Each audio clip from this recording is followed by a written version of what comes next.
Yes, ready, start.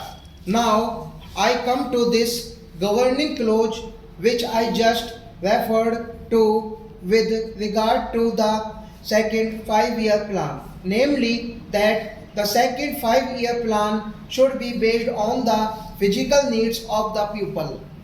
You will remember that yesterday the President also emphasized the necessity for basing planning on the pupil's physical needs. Our first 5-year plan was based on the data and the material we had at our disposal as well as on things that were actually being done at the time. Take these big river valley schemes, all these things were done at the time and we had no choice but to continue them. We had to accept what had been done. Of course, we added one or two new schemes and rearranged the priorities. That is to say, our plan was largely based on the finances available and consisted in taking up those schemes which were most useful. But it was limited planning, not planning in the real sense of the word.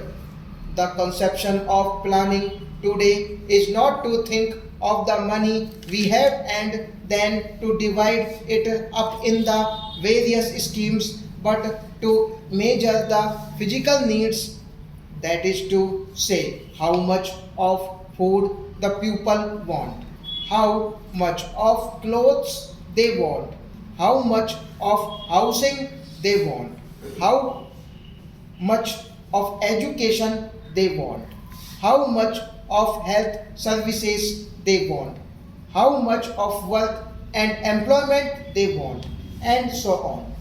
We calculate all these and then decide what everyone in India should have of these things. Once we do that, we can set about increasing production and fulfilling these needs.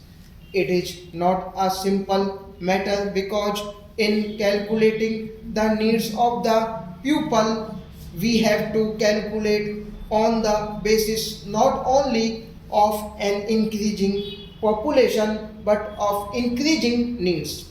I shall give you an instance. Let us take sugar.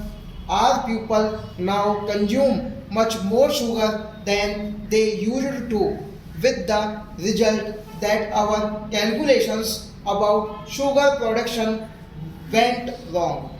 Now, why do they eat more sugar? Evidently, because they are better off.